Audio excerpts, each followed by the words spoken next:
Patrick Bowie of Cabrini Green.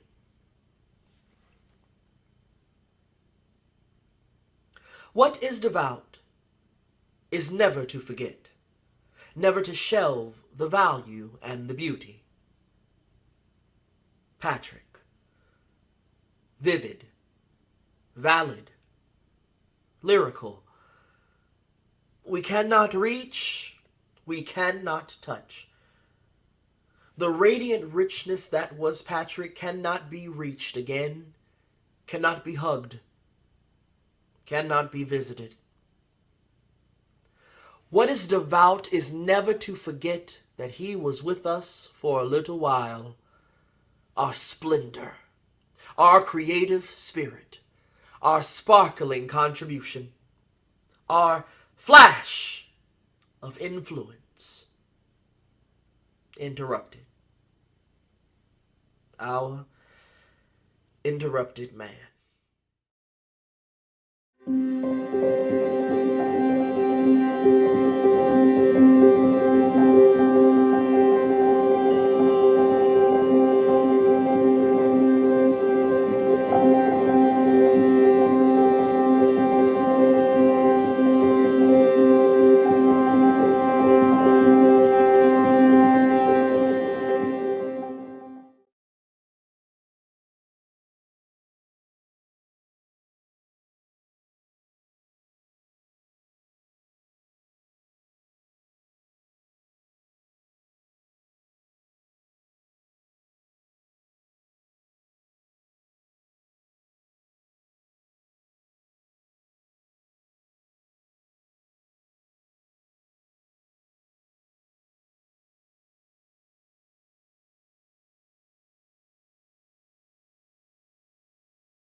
Welcome to a very special edition of the GB7.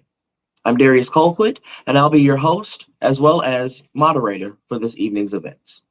Tonight we'll be exploring the journey of the young Black male through the eyes of the Pulitzer Prize-winning Gwendolyn Brooks, seeking solutions to the many problems that they face in today's climate. Now, given the subject matter, our entire program this evening, from readings to panel discussions, will feature the voices of Black men. This evening, I have the pleasure of being joined by three highly esteemed panelists. First, Ozivell Ecford, a 20-year veteran teaching artist, behavior manager, and performance artist.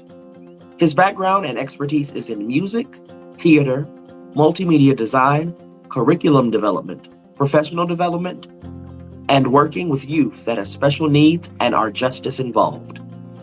Next, Vondale Singleton, CEO and founder of C.H.A.M.P.S Male Mentoring Program, a proud husband and father holding a Bachelor's of Science in Elementary Education and a Master's in Marital and Family Therapy from Oral Roberts University. Vondale has worked as an advocate in primary, secondary, and higher education as both a teacher and administrator, with a belief that salvation plus education is an unbeatable combination. He started the C.H.A.M.P.S program in hopes of reaching out to young Black men in need of mentorship. And finally, Tracy L. Johnson, a teacher and doctoral student studying cultural behaviors in academia. He is a contributing academic writer and two-time former fellow of the Pulitzer Center and a story gatherer and academic writer for the National Geographic project Out of Eden Walk. Tracy's passion is studying and facilitating the elimination of hegemony and healing for those harmed. We are honored to have our panelists here with us tonight, and we believe that it's vitally important that you are a part of this conversation as well. And while it's only the tip of the iceberg, as there's so much more that we could have discussed, if you know anyone who needs to experience this conversation or may have something to contribute, then make sure you let them know that we're on the air. In preparation of tonight's program, we've gathered a list of statistical data that you can find available at gwendolynbrooks.net/Black Boys. We hope that you'll check that out during the program tonight.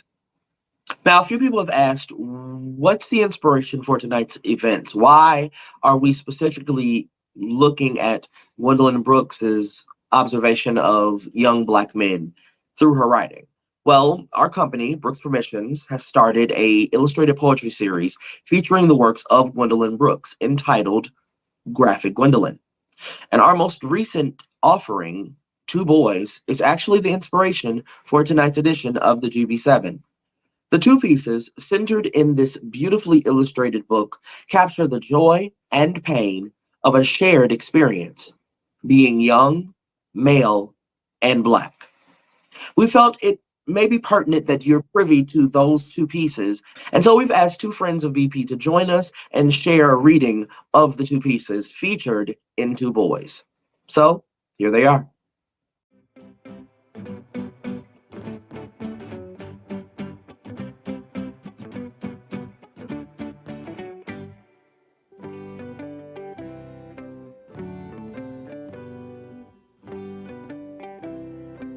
I'm Michael Davis Arnold. I'll be reading Tommy by Gwendolyn Brooks. I put my seed into the ground and said, I'll watch it grow. I watered it and cared for it as well as I could know. One day I walked in my backyard and oh, what did I see? My seed had popped itself right out without consulting me.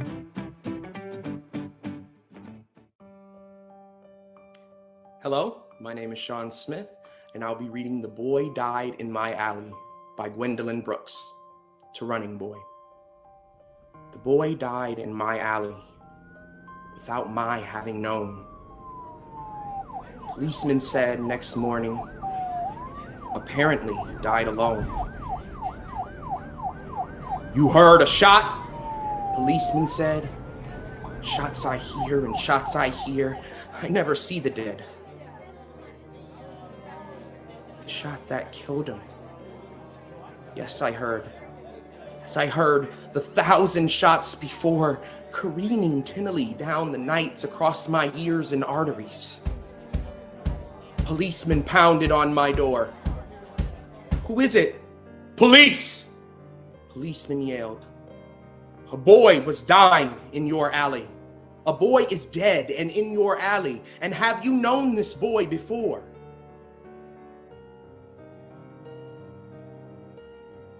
I have known this boy before. I have known this boy before who ornaments my alley. I never saw his face at all. I never saw his future fall, but I have known this boy. I have always heard him deal with death. I have always heard the shout, the volley. I have closed my heart ears late and early. And I have killed him ever. I joined the wild and killed him with knowledgeable unknowing. I saw where he was going. I saw him crossed and seen.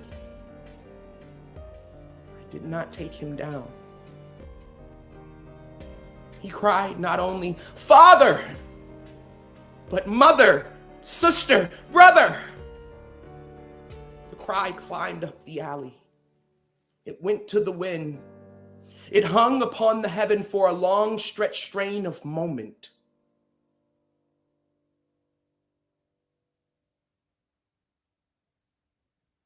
The red floor of my alley is a special speech to me.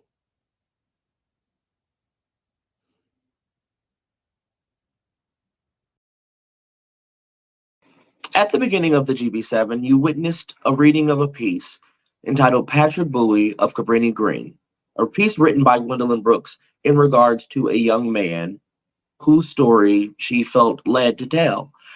Now, the events of this evening surround just that notion. How Gwendolyn Brooks has taken so many moments within her writing career to focus in on the journey of the young Black male. Now, with us tonight, we have three panelists that we feel were highly important to this conversation. And we did have this conversation prior to tonight. So while it is pre-recorded, we still ask that you join in on the conversation in our chat this evening, because we will be in attendance there, and we would love to hear some of your comments and some of your feedback in regards to this programming. And hey, who knows? We may be able to have a live session very, very soon with these panelists after this one. So please enjoy this conversation. The journey of the young Black male is not an easy one. We have all taken it, and we all have our own sort of separate standpoints that we come from. But I think the thing that I find most interesting about the conversation that we're having is that it is centered on the words and the works of a woman who observed other young Black men throughout the course of her lifetime and then just put it to page. I find it interesting that she observed as many men as she did and kind of tried to find the central root of how to speak to and from that experience. I'd really like to start off with a very, what I say is a simple but also difficult question in my mind. We as Black men are sitting here trying to talk through the journey of what it means to be a young Black male in this society, in this time. My first question to all of you is, what do you individually think people need to hear or know when it comes to the journey itself? It's an arduous journey, every day, even as an adult Black man, from the city of Chicago, I fear for my life. And I don't say that lightly. I don't say that in a joking way. I say that seriously, that being in this skin, being in this body, looking through these eyes every day, I have the greatest of hope for our people. And I'm talking about more specifically our boys and young men of color. But being one, it's very scary because I don't know if I'm gonna make it to the next day. So I think to explain and tell the stories, whether on page or in person, the perspective of a Black male is a very complex, layered one. And one of great courage and boldness, but one that's arduous and very challenging. To piggyback on that, one of the statistics that we have up on our website, this one comes from the CDC actually, saying that the leading cause of death in Black youth aged 1 to 19 is homicide.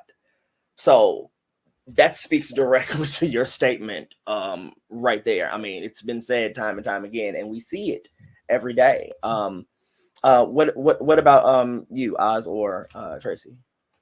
Years ago, I wrote this. Some students I was working with wrote this song for a play, and the chorus that they came up with was, "I'm more than a number, I'm a person too. I got plans and goals just like you.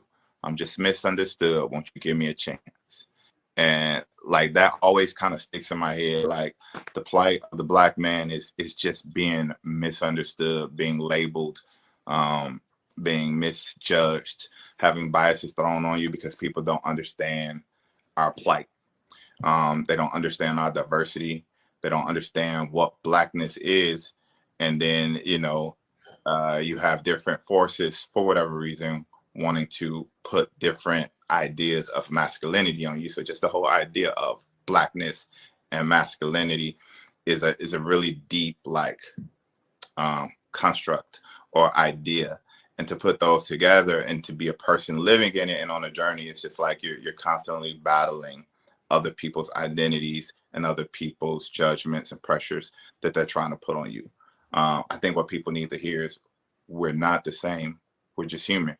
And we're trying to survive and, provide for our families and build up our communities. But what happens to the point of the statistic that you have, like homicide, why does the homicide happen? When you look at how Black communities are not invested in, how they've been punished over the years for, the civil rights movements or other movements, anytime a Black community starts to get on their feet or do too well, outside forces come in and they destroy it. And then if you look at the political or judicial circumstances of Black communities, it's apparent why homicide happens.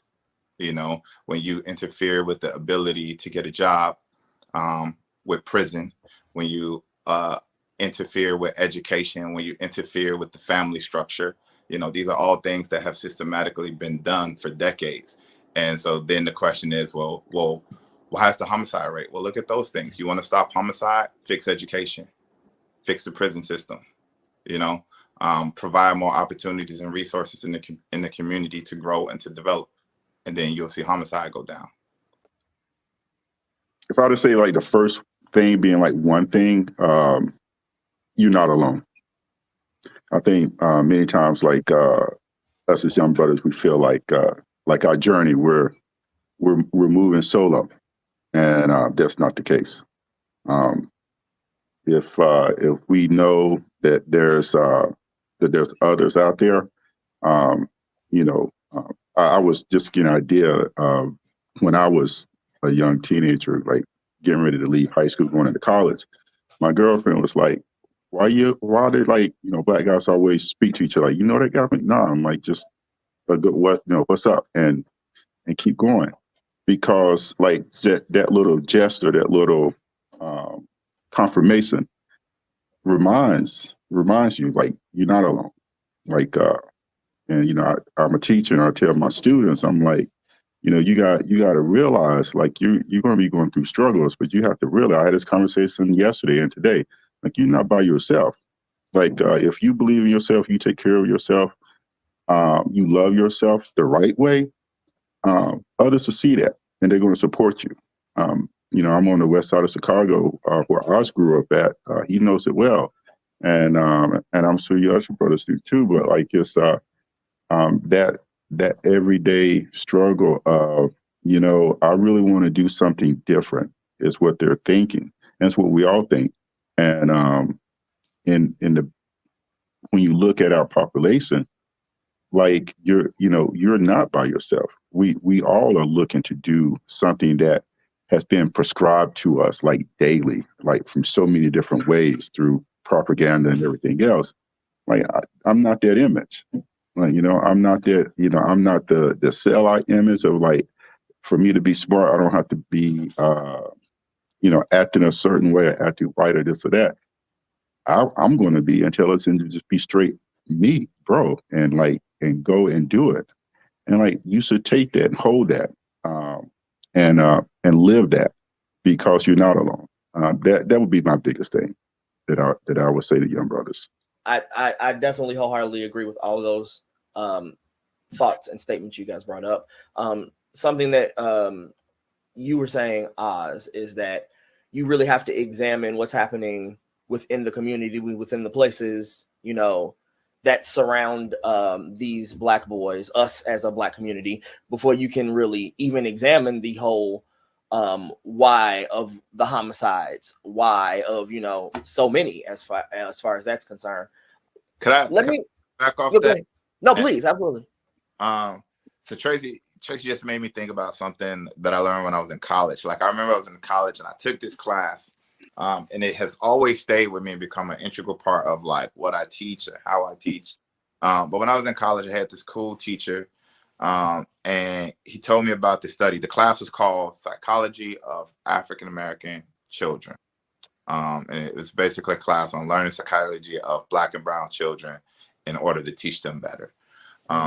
And I remember one of the first days, this professor told me about this study that happened in the 60s. I wish I could remember the name of the study or the professor, but essentially what happened is there was this professor at this college, at this Ivy League college. And what he started to notice was that the Asian students in his class was scoring the highest. Second was white students. Third was like Latin students. And last was the Black students. And they were getting good grades. It's just, if you look at the percentage and the you know, the status of the grades, they were still on the bottom. He was like, this is weird. Why is this still the case at like an Ivy League school? You know, he's like, they clearly know how to study. They clearly know how to focus. They're doing the work, but why are they being outdone by other ethnic groups? You know, and he started to like investigate. And long story short, what he found was, you know, this is back in the either the 50s or the 60s. So to send your black son away to college, it was a good thing, but it was a dangerous thing, you know, because you didn't know what was going to happen to them along the way. You know, you didn't know if they were going to have the knowledge to know to stay away from certain neighborhoods or kind of stay on the right side of the tracks, so to speak. So essentially, this professor did this study, and what he found out was the Asians got better grades because they worked in groups. They studied together. They had a community. And you know, they had more of a community than the white students. The white students had more of a community than the Latin students, and the Latin students had more of a community than the black students. And when he investigated further to figure out why this was the case, it was because black parents were telling their child, hey, just go to school, stick to your stuff, do your work, stay focused, get in, get out, you know, like don't play around. Yeah. You know? And that's what the students were doing. They were taking on this task by themselves, you know, in order not to get in trouble. And I feel like, you know, some of that still kind of happens. There's this thing that like if you stay by yourself, you know, that you're better off. But to Tracy's point, we're not alone, and we need to start, you know, backing each other up and depending on each other more. We get further. Yes, possible we possibly get more prosecuted because anytime we band it together, history shows that they come for us. But ultimately, it's still the answer that we need to be together, you know, like Tracy said.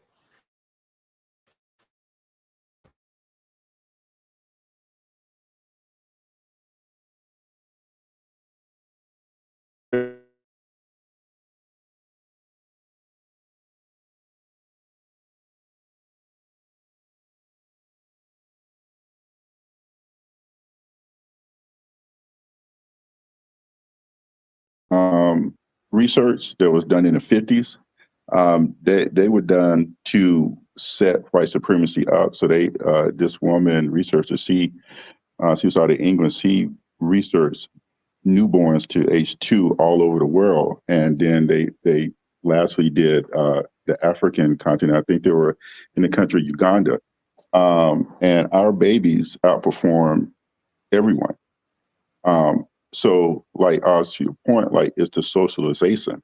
It's that we do feel like we're isolated. We do work alone, and you can't outdo one. It's not going to outdo 10.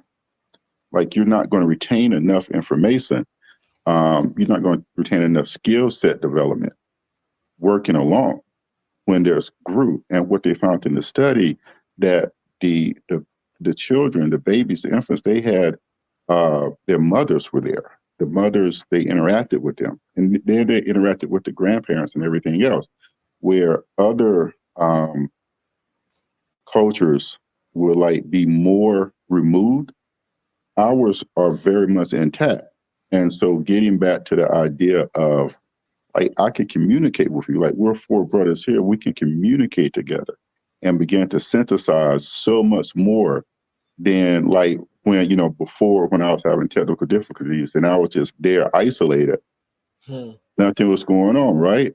But now we're communicating and now we're synthesizing so much more. And that's the thing that it really takes. I mean, Amos Wilson cites Gerber research in his stuff. And then just circumstance during that same time period, there was the time period that the Supreme Court integrated schools, Brown versus the Board of Education. And it's the first time they unanimously voted based on social science to integrate schools. So what is the danger about us educating ourselves to this society? We have way too much capabilities for them to handle. Let us handle it for you. It's their stance.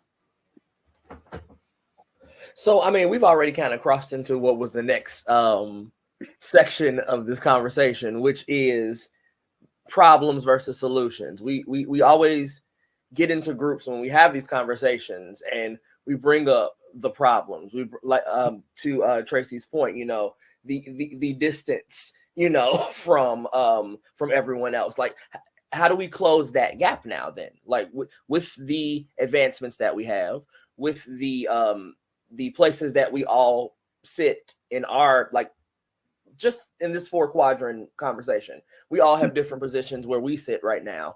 So what is it that we can do, or what can we present, should I say, as solutions to some of the things we brought up?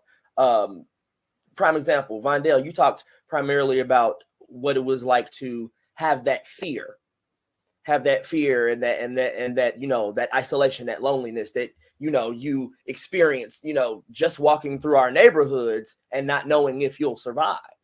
So what are some of the things I guess I'll pose this to you, that you have put together and worked through C.H.A.M.P.S or through any other of the ventures that you've jumped into? Yeah, so essentially, you know, as I shared earlier, you know, with my father being incarcerated, my mom, you know, deceased, I had to find a what they would call a more excellent way, a more higher level of thinking, and I couldn't do it alone, right? There's a quote that says, "If you want to go fast, go alone, but if you want to go far, go together." And my mentor, you know, when I was 17, he actually gave me the blueprint of mentorship, not through a whole bunch of rhetoric and talk, but through his actions. And he asked me one question. I was 17 years old. This was in the 90s. And he said, "Have you ever flown on a plane before?" I said, "No, sir." He said, "You've never flown on a plane before? You 17, you've never flown on a plane?" And I said, "No, sir." So he gave me the gift of exposure by putting me on my first flight. And once I got on my first flight and I was able to see like real live and real time students engaging and studying, we went to Stanford, we went to UC Berkeley, and all of these, you know, white kids underneath the trees with their books open, just studying peacefully. And I didn't see not one person do the swivel neck. Like where I'm from, you know, we doing a swivel neck every 5 to 10 seconds because we worried about somebody, you know, robbing us, beating us up, you know, and I didn't see that. And so I was like, man, I deserve to have this peace, but I wouldn't dare say it out loud while I was on this trip. But inside, it was this belief that I attained through the power of exposure, just through that one opportunity. I'm like, well, maybe I can go to college one day. And of course I did. And he told me when I was 22, getting ready to graduate, first one out my family to do so. When I asked him, I said, "Hey, Steve, what do I need to do to pay you back for what you've done for me?" And he said, "The same thing I did for you, do for somebody else. That's how you pay me back." And so mentorship has been kind of like my lifelong mission. And more specifically, you know, developing boys and young men of color through social emotional learning, mental health, leadership development, and identity formation. A lot of our young men really don't have a clear picture of who they are. And so our idea is through the 3 E's: education, empowerment, and exposure. The same thing that my mentor gave me that gift. You know, I want to pay it forward and give it to other young men because we deserve to travel the world. We deserve to attain our dreams and our goals, even though we're from the inner cities of urban America. That's outstanding. That's outstanding. The thing that kind of made me laugh a little bit was when you mentioned the swivel neck situation. Oh yeah, that's swivel neck. just because I know every single person here understands exactly what that is. I remember when I first left Chicago to come to college, and I actually attended college in Grand Rapids, Michigan. And I did the thing where, you know, like you said, you swivel neck and you walking around looking over your shoulder, make sure you're good, because that's the thing we've been trained or adapted ourselves to do everywhere we go. And so I'm walking, and people, this is the first culture shock moment I've ever had in my life. People are walking past me and they started saying hi to me. And I didn't know how to respond to that because I thought, you know, when you got stuff to do, you keep it moving. Like, I don't know you. This is my bubble. That's yours. So like, but it's amazing, like how even to Oz's point earlier about how, you know, we go to school and we isolate ourselves because we've been taught, hey, stay in your lane, do your thing, get in, get out, get on with life. And you miss so much more because you have those blinders up. Something that I actually try to put into the classes I teach when I teach theater classes is, in order to connect with a youth, you have to first ask them how they're doing. That is the first thing you have to do. Because if I don't care about you as a human, why are you going to care about anything that I have to tell you, say to you, give you, even if I feel it's a gift? You know, so that's my small approach of having the solution. Build the relationship, and then we can talk about everything else. So what other things are you guys doing as far as solution-based actions are concerned in your movements, in your educational experiences, in the way you associate with youth yourself? Well, to your point, what you just said, like how you say you ask your students, how are you doing? I neglected to mention like earlier that one of the things that came out of that study was, or maybe not that study about the Ivy League students, but one thing that I like learned out of that class that I took, that I've kind of, it's an essential part of any project that I do with young people, is you have to have relationship. One thing that class taught me is that Black and brown students, when they have a relationship with their educators, when they feel like their educators value them, you know, representation is everything. So having an educator that looks like you is one thing, but even if you're a Black student and you have a white student, just feeling like, I mean, even if you're a Black student who has a white educator, just feeling like the person who's trying to pour into you has your best interest at hand, that they care about you and they value you and they're looking out for you, that totally changes the learning environment. I once had a student tell me, he was like, and it kind of stuck in my head. He said, when you think you know, you do wrong. And when you simply know, you do right. You know, and it's just a lot of people out there that don't know. When it comes to our communities, we don't know each other. And so in any project that I do, I try to bridge that gap. I try to get to know my students, build a relationship with them, and I try and encourage them to build community with each other. Identifying the problem, that's cool. I think it's important to identify the problems. But once you identify the problems and you say, okay, this is a recurring issue, this is always happening, you know, then what are the possible solutions? And you have to kind of like push those. So one of the things that I do is, like I said, I talk to my students, I have them encourage each other. I have this student named Isaiah, and he is amazing because he is fearless. Like, dude walks in the room and he's just like, who are you? How are you doing today? Do you go here? How old are you? Like, he can just walk in any room, not know anybody, and leave with 100 friends. And I just watch him like grow, and everybody knows Isaiah. Everybody knows him. You know, he's a little chocolate, heavy-set kid. And all the guys are like, how is he pulling girls? Because he's not afraid to walk up and introduce himself. You know, they're like, I'm supposed to be the one for him, but Isaiah got him because he becomes friends with him. You know, the other thing is I did this experiment with, like, I was working with doing this one program where I had a bunch of students that were from all sides of the city. Like 80% of them were gang affiliated. And I did this experiment. I was like, okay, if I walk past you and I look at you like this, if I make eye contact with you, is that an issue?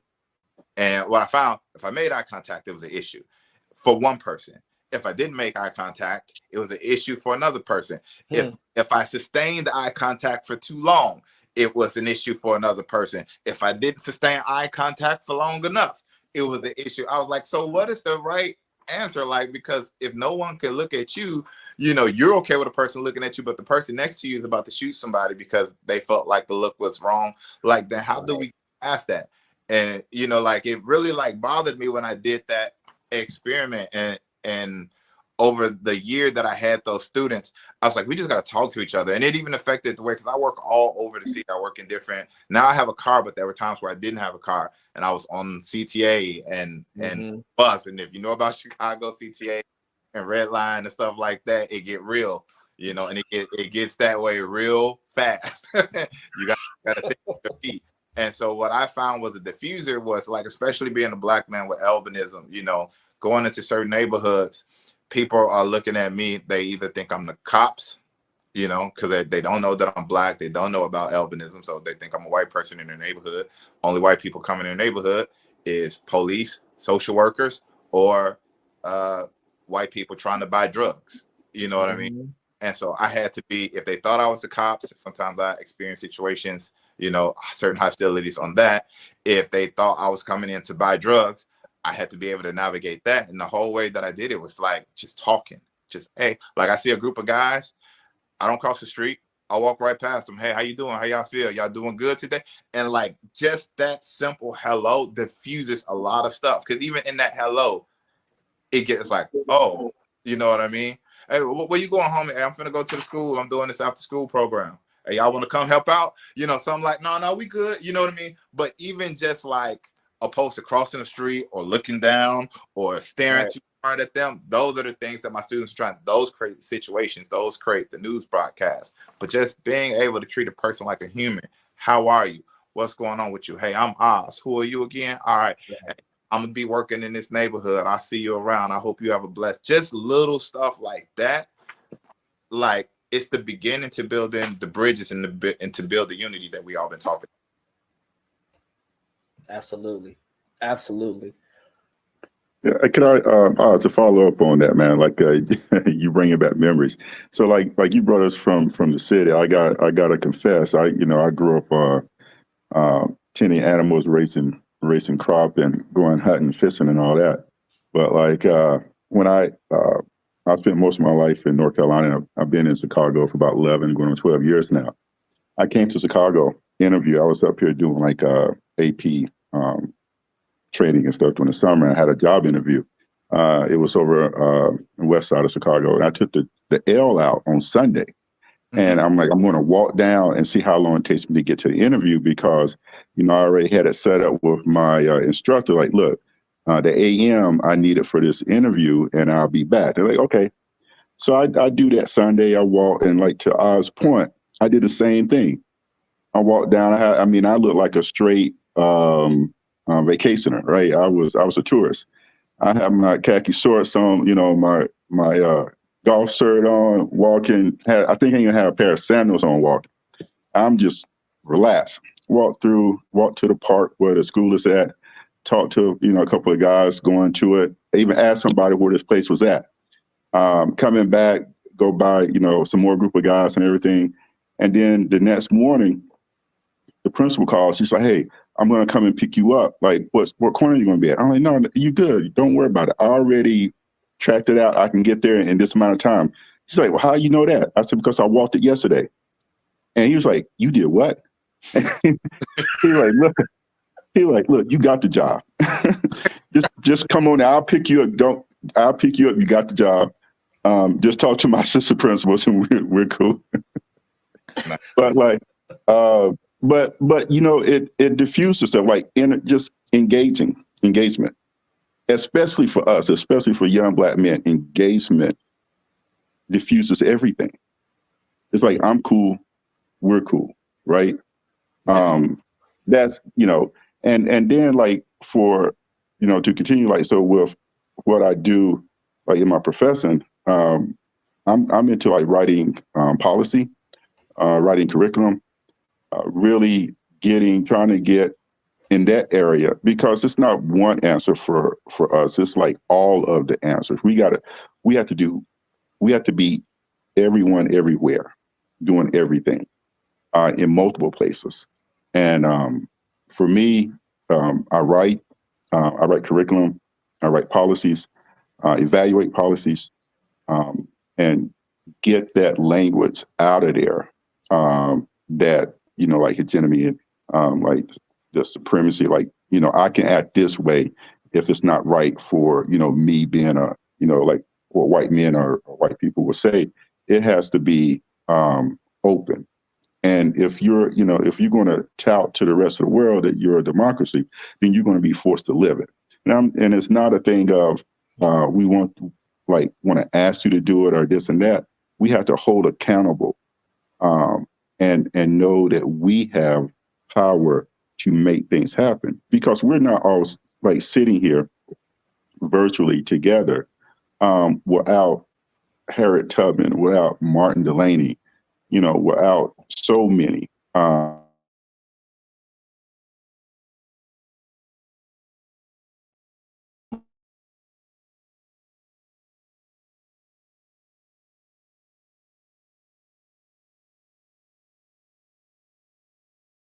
That speaks of equality. That speaks. I think it's the solution is all the solutions.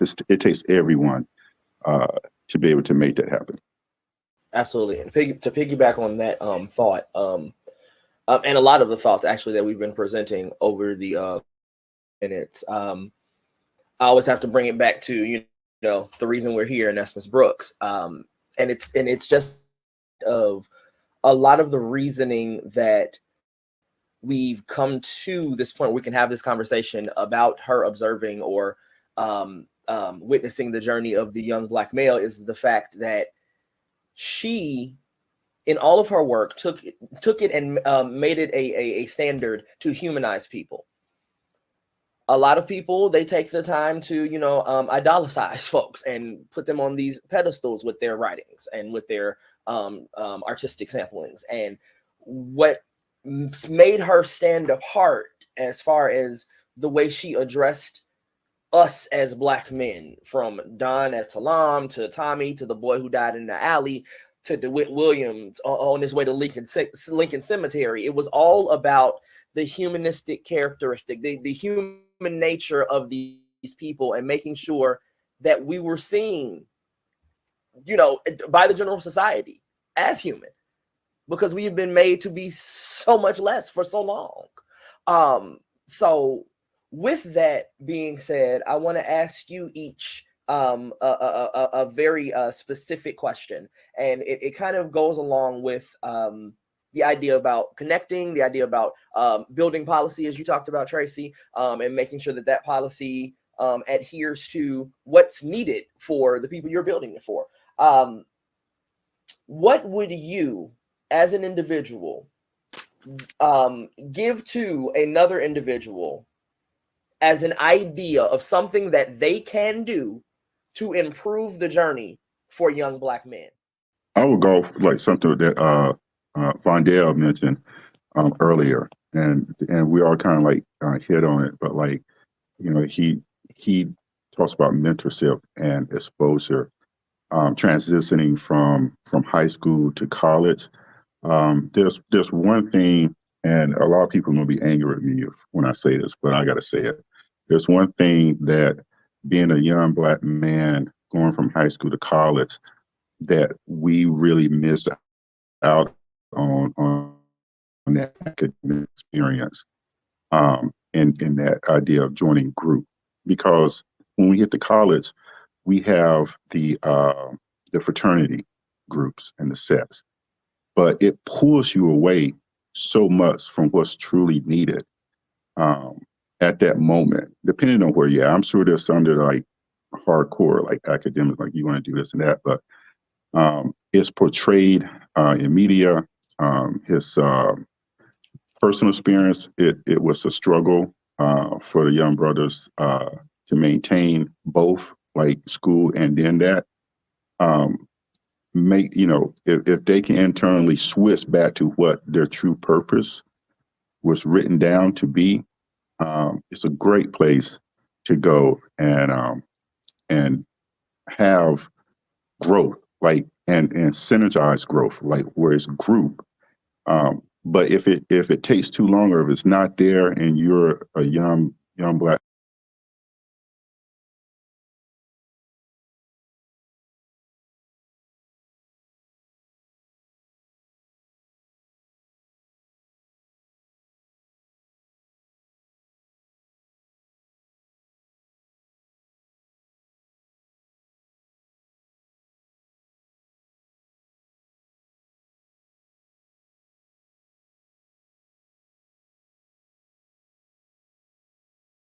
man, and you making that transition, make it yourself. Like make those things happen yourself. It won't be easy, but if it won't be done unless you try. And I would say that have the courage um, to step to what's right, not just for yourself, but for your brothers who are around you. Have the courage to do that. Exposure and unity is like so important. Going back to that quote, when you think you do wrong, but when you simply know, you do right. And kind of piggybacking off of what everybody said, like I kind of wrote in my notes, like exposure covers like so many things. Like I remember what made me want to go to college is watching the show A Different World. Watching, now I'm probably telling my age, but watching them on TV gave me the dream of going to college and getting higher education. That sowed the seed to 5 or 6, 7-year-old. So exposure to certain things at different age points, like it's been scientifically proven that if you're exposed to learning another language, when you're like 3, 4, 5, 6, you're more likely to learn it. It's not that you can't learn it as an adult. It's easier if you learn it before 13. So exposure has like a lot of things in my work, especially when I'm working with justice involved youth, incarcerated youth, formerly incarcerated youth. What I'm seeing is the deficits of exposure. Youth that don't go out of their neighborhoods. They're already living in prison.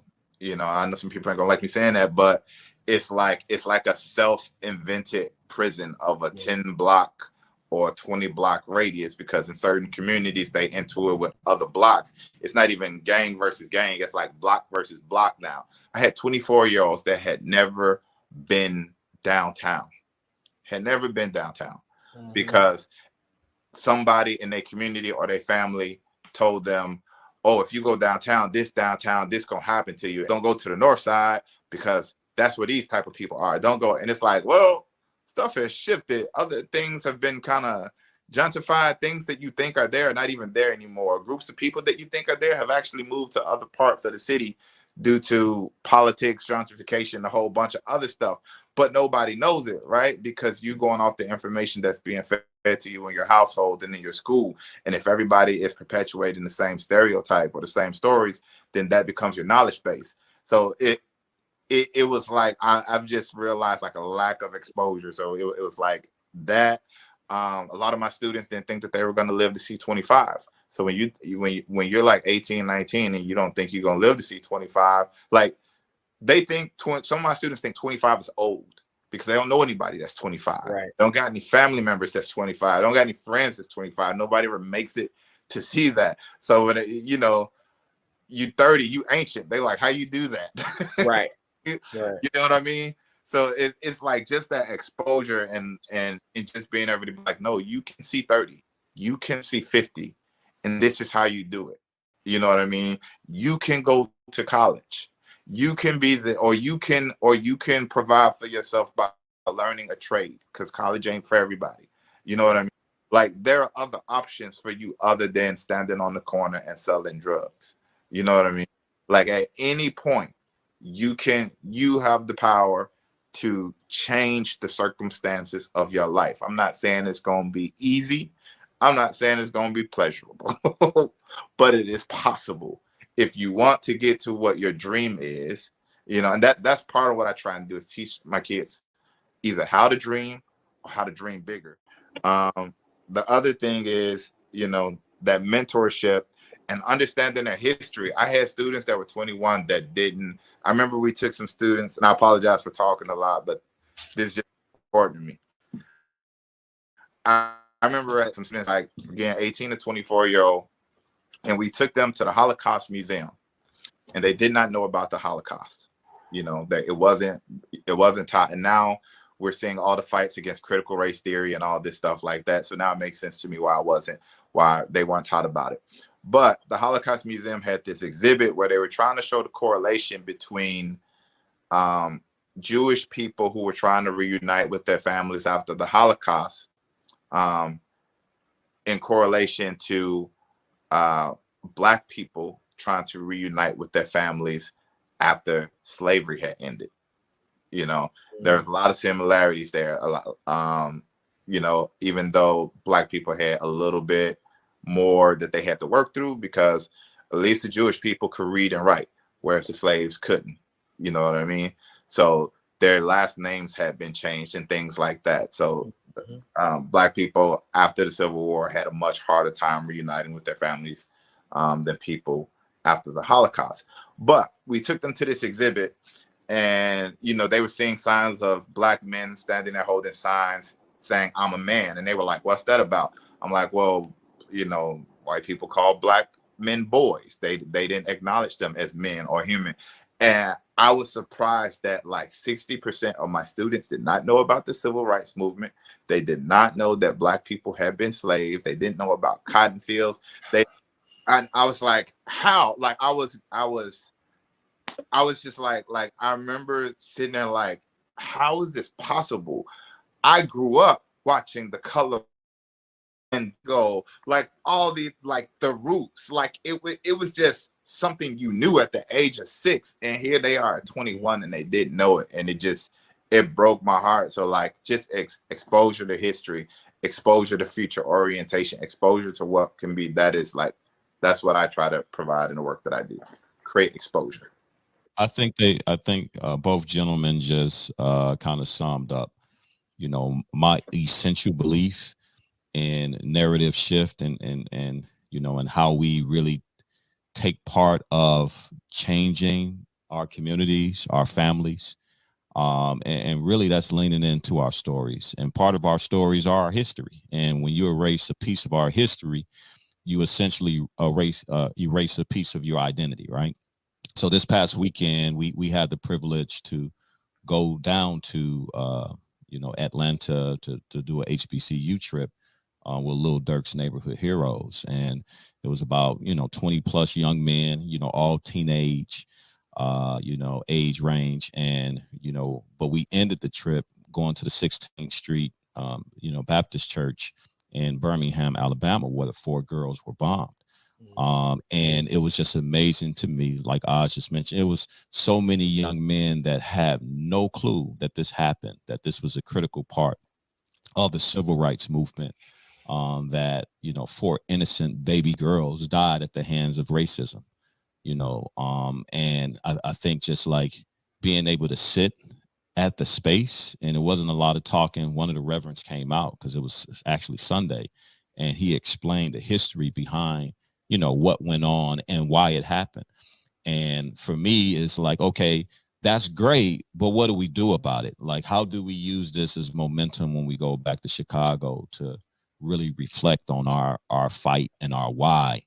And, you know, just making sure that when we get in front of, you know, folks in different spaces and places that, you know, we pushing the narrative on, you know, on generational blessing, on economic empowerment, and freeing our souls and ourselves through our own education. And it's not just formal education, right? It's whatever I want to be. If it's going to culinary arts school, or getting a certification, or going to barbering school and getting a license, or getting a CDL so I can become a truck driver, whatever that journey is, like I have a right to be there, and I have a right to create and innovate around what I want it to be, you know, for my family. And I think we solve these problems by, again, you know, getting ahead and creating our own stories, even if the media is not pushing and pumping this up, which it hurts their economic empowerment, right? Too many good stories and feel good stories is not good for the economy for some people. But I think we use these social medias in a way where we put, you know, more positive things. Oh man, I got a scholarship, or I did well in school. So I want to make mentorship cool. Like, I believe that we starting to, you know, turn a lot of heads. We put out, you know, we had 60 spots about 2 weeks ago for our mentoring program. In less than 30 minutes, it was 100 spots filled. We had to go to a wait list. And so it goes to show that, you know, guys, you know, in our communities know that they need it. But I even feel better knowing that young men who have gone through the program, they are actually sharing it with their peers and family members. I get so many referrals from the young men themselves saying, hey, Mr. Singleton, I told my cousin about C.H.A.M.P.S. Is it okay for him to join or apply? And I'm like, yeah. So it's not so much me ripping and ranting about the need and the power of mentorship, but they seeing how it's impacting their lives and the exposure opportunities that we're getting through mentoring, and they want to be a part of it. And I think that's pretty cool. I just got to say one more time, thank you, Tracy. Thank you, Vondale. Thank you, Oz. Thank you so much for joining us for this conversation. Thanks for being a part of this.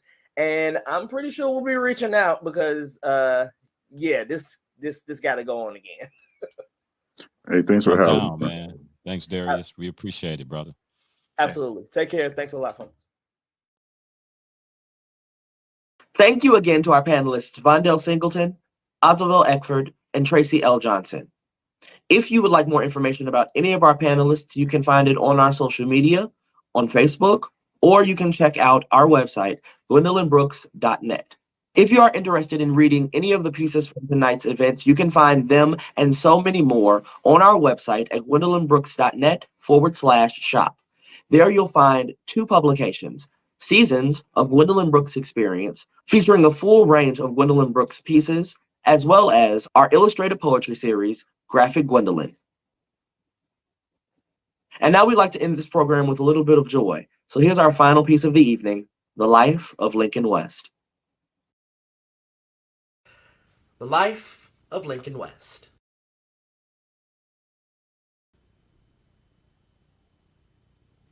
Ugliest little boy that everyone ever saw. That is what everyone said. Even to his mother, it was apparent. When the blue apron nurse came into the northeast end of the maternity ward bearing his squeals and plump bottom looped up in a scant receiving blanket, bending to pass the bundle carefully into the waiting mother hands, that this was no cute little ugliness, no sly baby waywardness that was going to inch away as would baby fat, baby curl, and baby spot rash. The pendulous lip, the branching ears, the eyes so wide and wild, the vague, vibrant brown of the skin, and, most disturbing, the great head. These components of that look bespoke the sure fiber, the deep grain. His father could not bear the sight of him.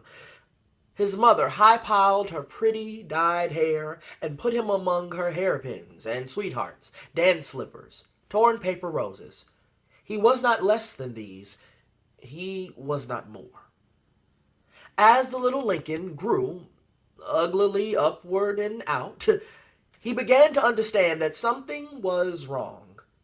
His little ways of trying to please his father, the bringing of matches, the jumping aside at warning sounds of oh so large and rushing stride, the smile that gave and gave and gave, unsuccessful. Even Christmases and Easters were spoiled. He would be sitting at the family feasting table really delighting in the displays of mashed potatoes and the rich golden and fat crust of the ham or the festive fowl, when he would look up and find somebody feeling indignant about him. What a pity, what a pity. No love for one so loving. The little Lincoln loved everybody. Ants, the changing caterpillar, his much missing mother, his kindergarten teacher. His kindergarten teacher, whose concern for him was composed of 1 part sympathy and 2 parts repulsion. The others ran up with their little drawings.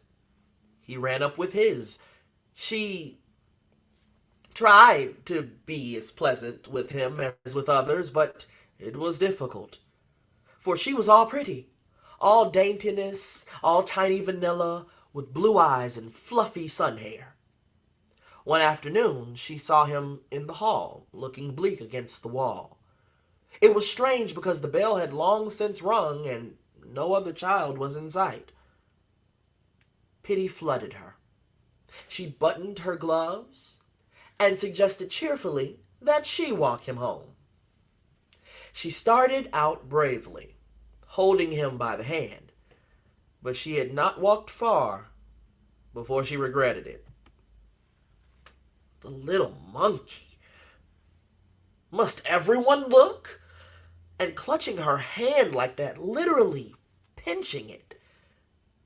At 7, the The little Lincoln loved the brother and sister who moved next door. Handsome, well-dressed, charitable, often to him. They enjoyed him because he was resourceful, made up games, told stories. But when their more acceptable friends came, they turned their handsome backs on him. He hated himself for his feeling of well-being when with them, despite everything. He spent much time looking at himself in mirrors. What could be done? But there was no shrinking his head. There was no binding his ears. "Don't touch me!" cried the little fairy-like being in the playground. Her name was Nerissa. The many children were playing tag, but when he caught her, she recoiled, jerked free, and ran.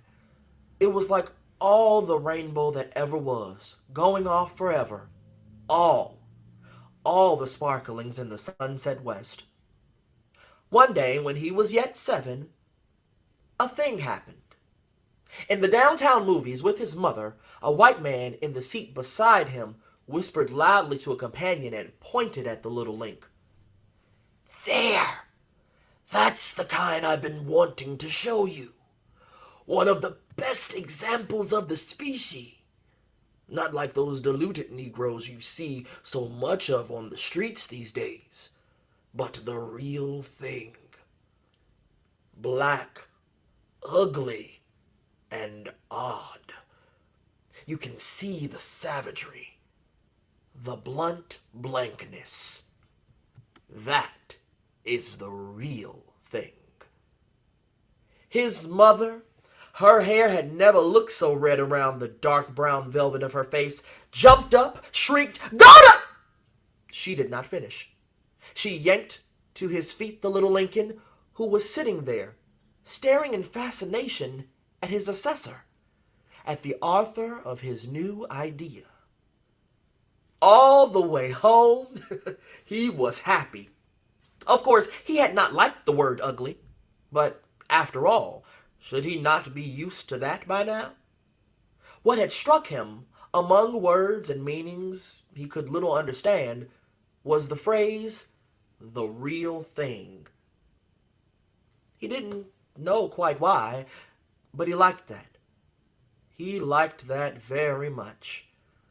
When he was hurt, too much stared at, too much left alone, he thought about that. He told himself, after all, I'm the real thing. It comforted him.